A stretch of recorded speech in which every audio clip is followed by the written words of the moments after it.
Hello there. Welcome to I am a Wargamer, apparently. I actually had my video for the day was going to be a little bit of a shout out to some other YouTubers. As I wanted to kind of do a twofold thing where I wanted to tell you guys about some YouTubers that I tend to watch or some of my friends who have some YouTube channels. But also I was hoping that you would comment below on some channels that you would recommend. Now I'll give you a quick description of sort of things I like to watch. And then if you feel that fits the bubble, then please comment below with their channel names or maybe a link or something like that, as I'd love to check them out. I watch a lot of I watch a lot of YouTube content while I'm painting and just relaxing and that sort of thing. So I'd love to see some more content. Also, I've been nominated a couple of times by this wargaming thing going around, started by Chilling Wargamers. Scruffy Crow and the modeling guys have also sort of tagged me in this thing, so I feel kind of like obliged to do it. So, two birds, one stone. Why not? So, I'll do the shout outs and I'll answer the questions in one video, put that up as part of my filler content for this week. Alright, so the first question that they do in this thing is how I got started as a wargamer. And that's not that interesting thing. Unlike most of the people that have answered this question, I didn't actually do any of this hobby as a kid. In fact, I didn't get into this hobby until probably my mid-20s, which wasn't that long ago, just FYI. Yeah, I obviously was born much more south from here, being in South Africa, and we didn't have anything like this as a hobby. I mean, you either did sports or you worked on cars. That was pretty much the hobbies we had. Uh, um, yeah, so I when I came to England, my family, my ancestor, like my grandparents are from England, my father's from England, and I came back. I came here for my work, which was a completely different career to this. And I found the hobby by accident. I went into a games workshop and I tried out Warhammer Fantasy. I think it was 6th edition at the time, maybe something like that. I loved it, and I just went straight down the rabbit hole from there, even to the point where when the games workshop that I went to in Luton closed down, I opened my own store. No clue of any experience of anything running a wargame store. I just went, screw it, why not? And I opened a store. I ran that store for 5 years. After that, my wife and I decided to have a family, and she worked for the excuse me, she works for the hospital, so it was better for her to keep her job, and I stayed at home with the kids, and I did commission painting from home, did some YouTube channels. I got this channel, which is this is what I call my hobby channel. This is what I do for fun. I love playing war games, and I put my battle reports and my hobby updates and things like that on there. I like to talk about the hobby and all that sort of thing. But I got another channel called Gaming Nights, and I'll put links to all the stuff that I mentioned in the show notes below. But Gaming Nights is my board game channel, and as I work in the board game industry, I'm the UK events manager for Lucky Duck Games and Final Frontier Games, and I do a lot of commission painting for a lot of board game companies as well. So that channel's kind of, I suppose, kind of businessy, I guess. I don't know. I do a lot of reviews and playthroughs and previews and things like that on there, and it ticks over nicely, I suppose. But this is where my heart lies, I suppose. So yeah, since then I've been doing the hobby full time. I love it. I enjoy all sorts of games, and yeah, that's it. So I think the other question was, what would you see your channel in 5 years' time? Yeah, I don't really see it doing anything other than what it's doing now, and I don't expect it to. It's more of a hobby for me to put the videos up there. I like occasionally looking back at the old games and stuff, how my armies have progressed, armies that I used to use and things like that. So, I don't know. It is what it is.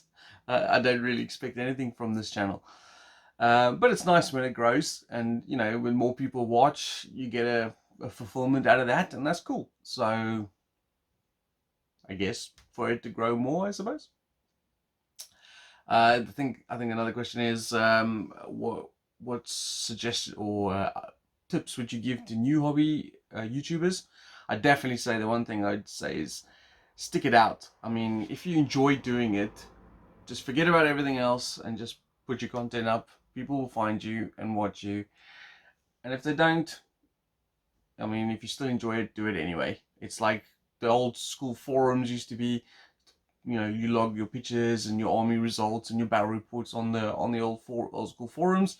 YouTube has kind of taken its place like that now, and the community is great. I mean, I think the wargaming community has a fantastic array of people that play the games and enjoy the games, and this is one way we can communicate with each other and find each other and just hang out. So I'd say stick it out, just keep plugging away. And this is the part where you're supposed to nominate some other people. I don't know if I'm going to nominate anyone. Maybe the first 3 people but I want to do 5 shout outs to some YouTube channels, and I'll probably do more in the future. You know, 5 at a time. So if if your channel's not mentioned in this 5, it'll probably be in an upcoming 5. But I first want to talk about a couple of channels. My friend Mike, he runs Team Clueless 40k. Actually, before I get to that, I'm gonna just talk about what I like to watch in YouTube channels, and therefore, if you find any channels that you think will be fitting this sort of criteria, please comment below.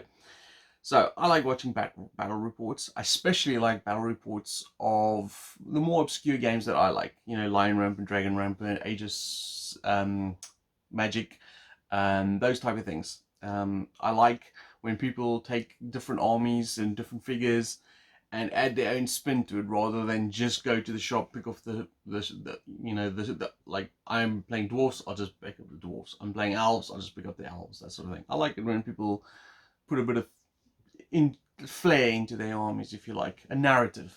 Yeah. But that doesn't mean to say I don't like watching. I sometimes watch Age of Sigmar battle reports. I watch sometimes the old Warhammer battle reports. I think I moved off a little bit of the I go you go system. I like systems with a little more bite to them, if you like. That's why I quite like things like bolt action and those type of systems where you don't always have perfect control. So there's that. So I like battle reports. I like, especially like hobby updates, you know, where people are showing off what they've been painting and what they're working on. And I like sort of interesting things. I also watch some other painting channels, but I'm more interested in the battle reports and the hobby updates, those sort of things. I don't tend to, I know there's a lot of 40k channels, but I don't tend to, I've kind of gone off 40k. I don't really play 40k. I used to play it because a lot of my friends played it. Even when I started back in that story I told earlier, when I went to the Games Workshop, they had obviously the Lord of the Rings, the Warhammer, and the 40k table set up, and I was completely drawn to the Warhammer table. Lord of the Rings was a big draw as well, because I just watched the Lord of the Rings movies, and I was really fascinated by that.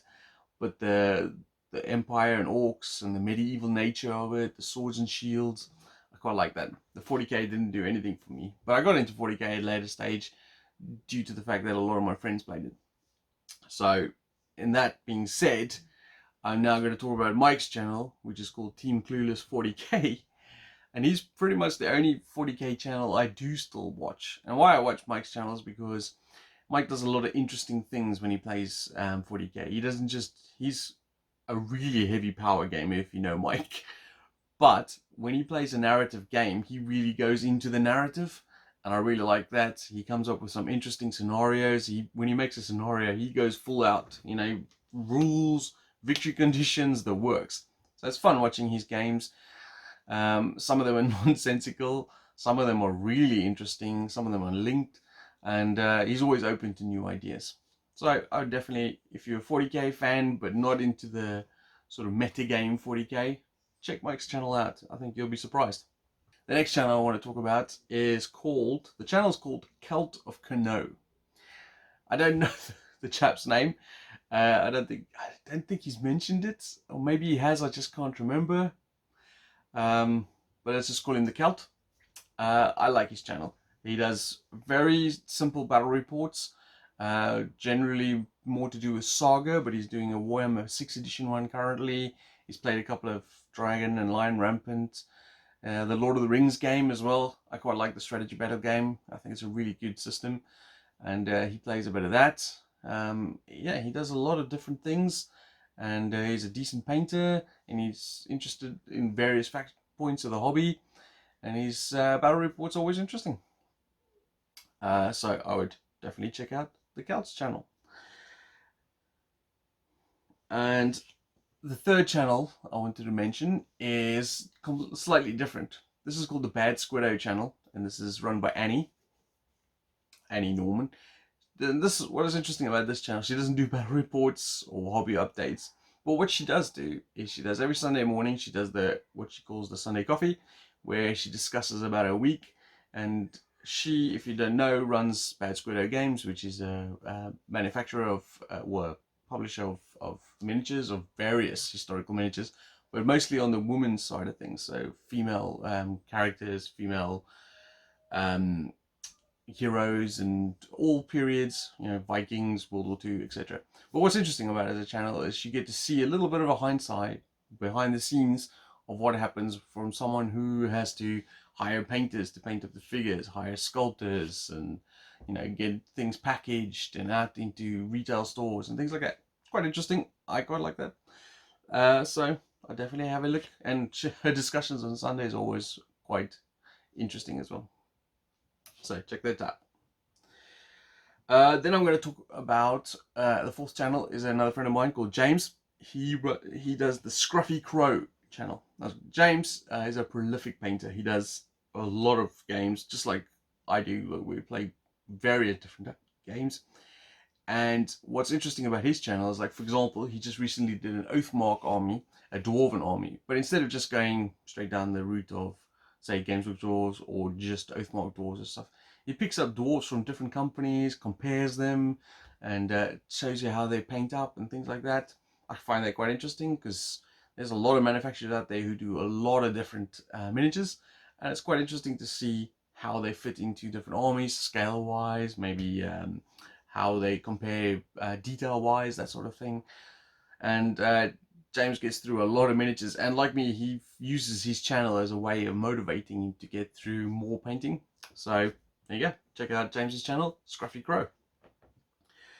And the final channel for today is going to be one of the guys, Scruffy. Obviously he nominated me, but also Modeling for Advantage, Johnny B nominated me to do this Wargamer thing. So I would recommend go checking out the Modeling for Advantage channel. Johnny B and Kaiser, they do a lot of different types of games as well. A lot of bolt action and Flames of War and tanks. So a lot of World War II stuff, but also 40k, because Johnny B is a massive 40k fan. He really loves the old stuff. But yeah, so they do some interesting content there. They do a little mix show as well, which I occasionally participate in, where you have different contributors talking about what they're doing in the hobby from a specific perspective. And that's pretty cool. So I definitely recommend having a look at that one. So all these channels will be in the links below, or in the description below with their links. Go check them out. I hope this wasn't too boring, and hopefully soon will be the next episode. Well, hopefully I'll be back with another battle report soon. Thanks for watching. See you guys later.